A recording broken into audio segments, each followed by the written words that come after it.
नमस्ते बच्चों।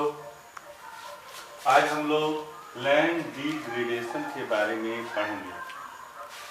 पहले जानेंगे कि ग्रेडेशन या डिग्रेडेशन क्या है।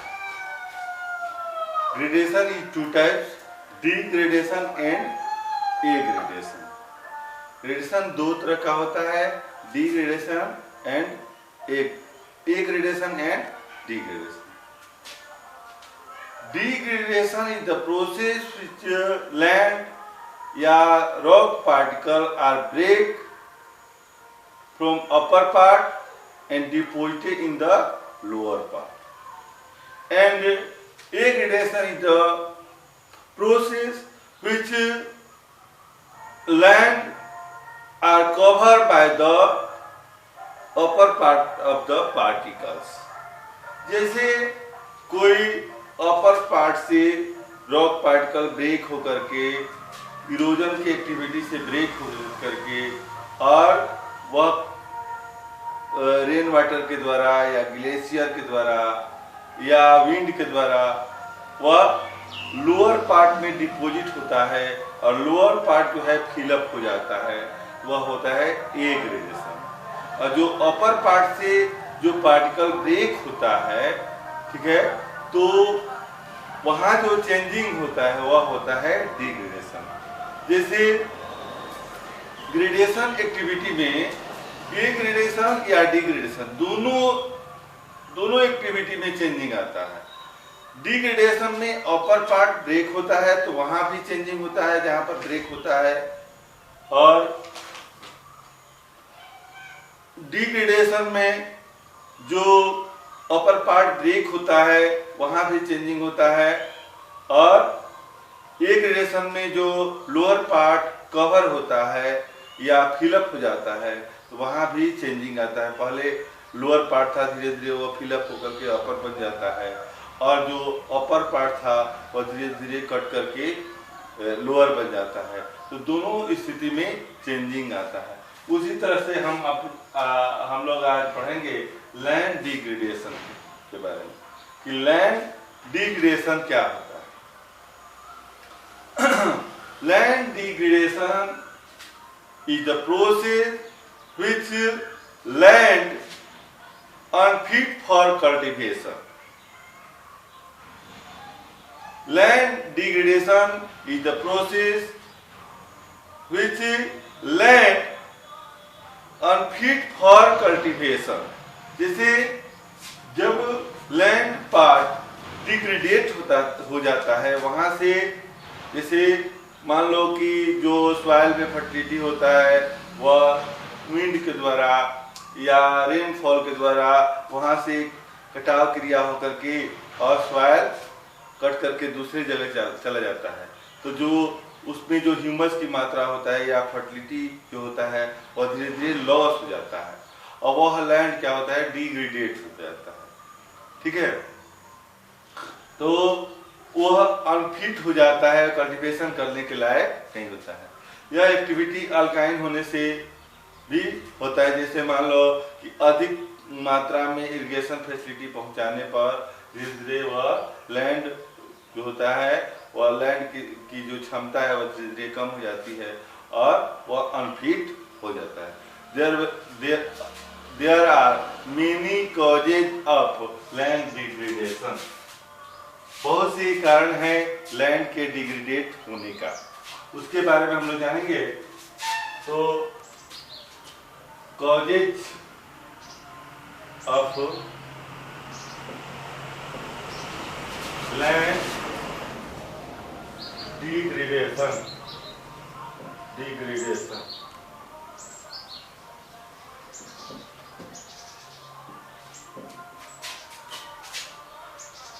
Greedy of human being.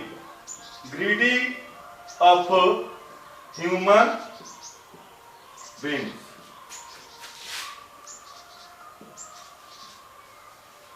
Greedy of human beings. ये लैंड डिग्रेडेशन का कारण है। ह्यूमन बींग्स अपने स्वार्थ के लिए, अपने फायदे के लिए डे टू डे लैंड को डिग्रेडेट करते जा रहा है, सॉइल को एक जगह से काट करके दूसरे जगह फिलअप करते जाता है, जिससे क्या होता है कि जहाँ से काटता है वहाँ की सॉइल की फर्टिलिटी लॉस हो जाती है। दूसरा कि ह्यूमन बींग्स माइनिंग एक्टिविटी के द्वारा या अदर्स एक्टिविटी के द्वारा लैंड को डिग्रेडेट करते जाता है, जिससे क्या होता है कि वहाँ की फर्टिलिटी लॉस हो जाती है और लैंड की कमी हो जाती है। नेक्स्ट है natural phenomena.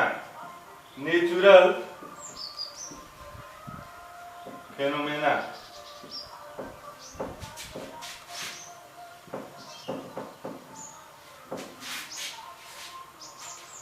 By the natural phenomena also land are degraded. जैसे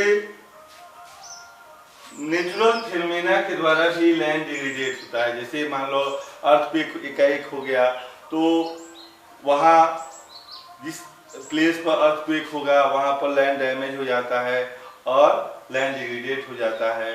साथ ही मान लो कि वोल्केनिक इरप्शन हो जाए तो वहाँ भी लैंड डिग्रेडेट हो जाता है, या लैंड स्लाइड्स के द्वारा भी लैंड डिग्रेडेट हो जाता है, या अन्य कारणों से भी लैंड जो है डिग्रेडेट हो जाता है। फ्लड के कारण से भी जो है लैंड का एक जगह से सॉइल जो है कट करके दूसरी जगह चला जाता है, और इस कटाव क्रिया के कारण क्या होता है कि लैंड का फर्टिलिटी जो है वहाँ से लॉस हो जाता है।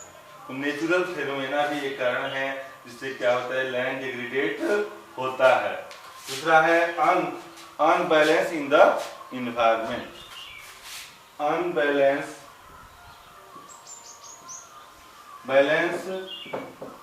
in the environment।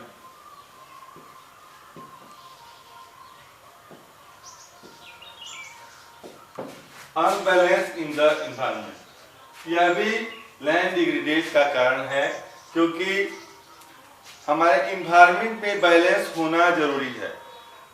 अगर हमारा इकोसिस्टम, हमारा जो इन्वायरमेंट है इकोसिस्टम नहीं रहेगा, प्लांट्स के अकॉर्डिंग टू एनिमल्स किंगडम नहीं रहेगा, तो हमारा लैंड भी डिग्रेडेट होते चला जाएगा। जैसे प्लांट का भी होना जरूरी है। प्लांट को हम लोग डे टू डे डिस्ट्रॉय करते जाते हैं, और डिस्ट्रॉय करने के चलते होता क्या है कि हमारा इन्वायरमेंट जो है अनबैलेंस होते जा रहा है। यह भी एक कारण है लैंड डिग्रेडेट होने का।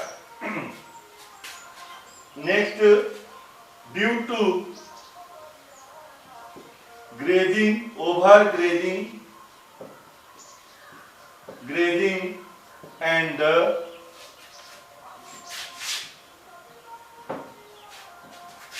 Mining, over mining.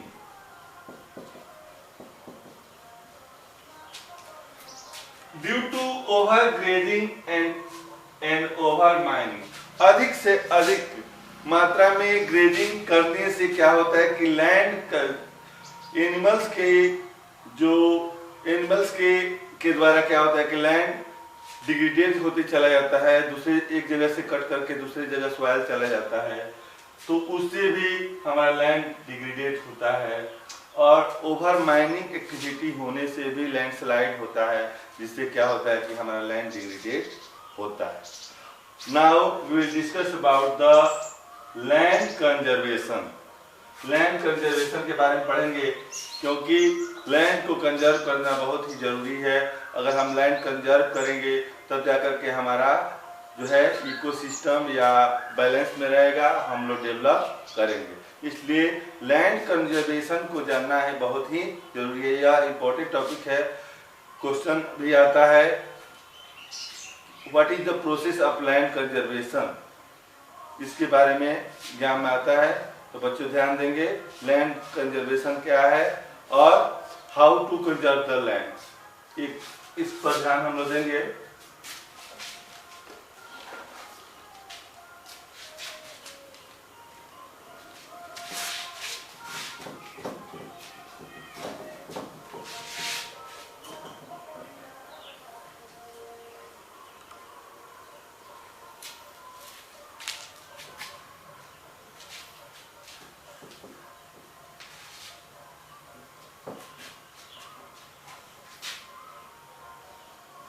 Land conservation.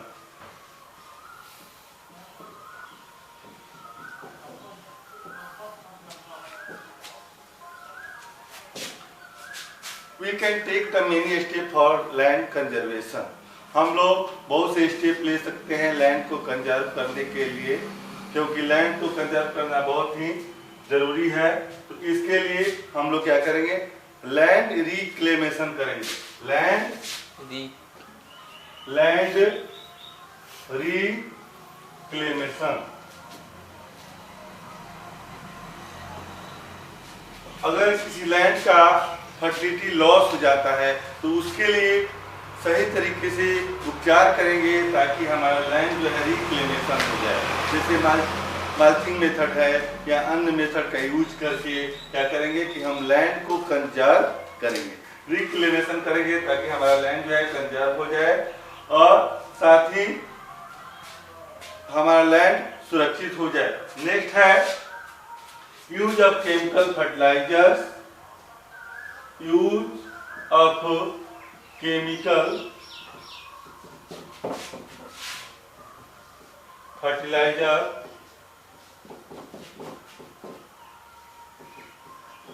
should be minimized।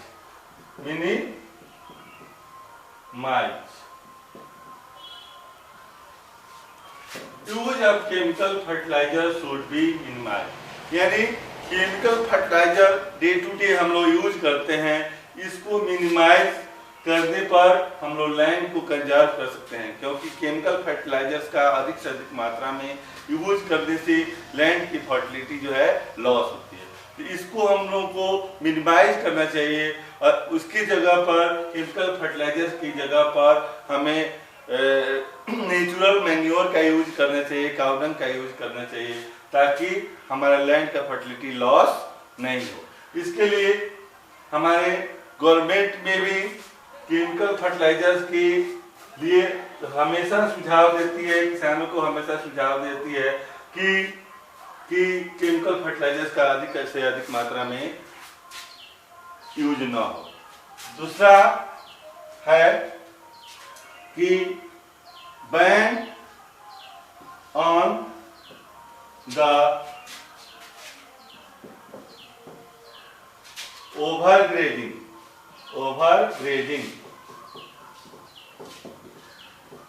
जैसे हमें बताया अभी पहले लैंड डिग्रेडेशन में कि ओवरग्रेजिंग करने से लैंड की फर्टिलिटी लॉस होती है, सॉइल एक जगह से कट करके दूसरी जगह चला जाता है।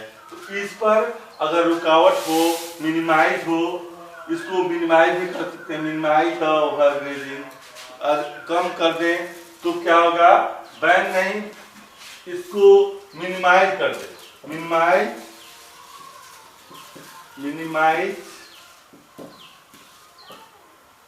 Of the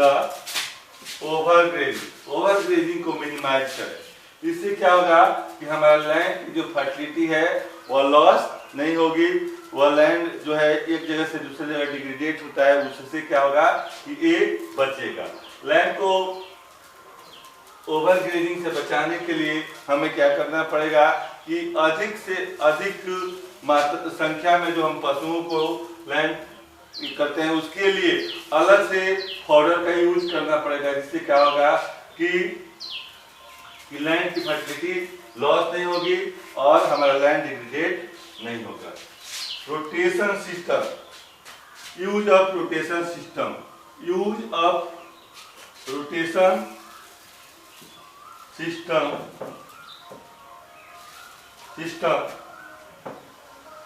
for growing of crop.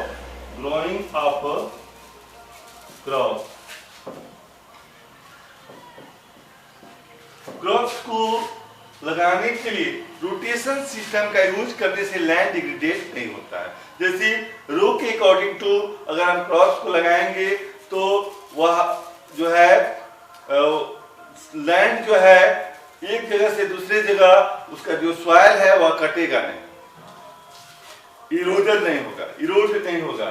इसलिए रोटेशन सिस्टम के अकॉर्डिंग टू, रो के अकॉर्डिंग टू हमें क्रॉप्स को लगाना चाहिए। इससे क्या होगा कि लैंड जो है फर्टिलिटी लॉस नहीं होगी और हम इसे अच्छे तरीके से हम लोग यूज कर सकते हैं। ट्रेसिंग एंड नेक्स्ट है tracing and contour tool farming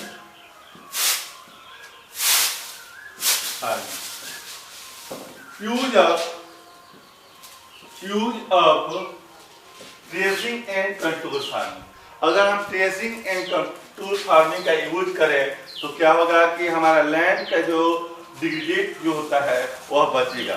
contour farming या ट्रेसिंग फार्मिंग का यूज करने से जो हिली एरिया है वहाँ का सॉइल जो है कट करके नीचे की तरफ नहीं आता है और सॉइल जो है बचता है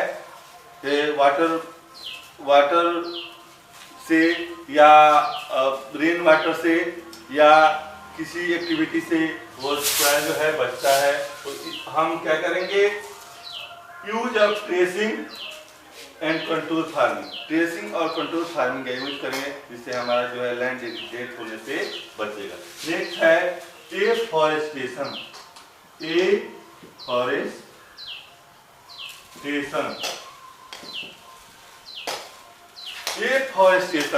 afforestation means growing up more and more growing up plant. जैसे प्लांट का अधिक से अधिक संख्या में हम लगाए, प्लांट को अधिक से अधिक संख्या में लगाएंगे तो क्या होगा कि हमारा लैंड जो है डिग्रेडेट होने से बचेगा, सॉइल जो है इरोज होने से बचेगा। इसलिए हम क्या करेंगे,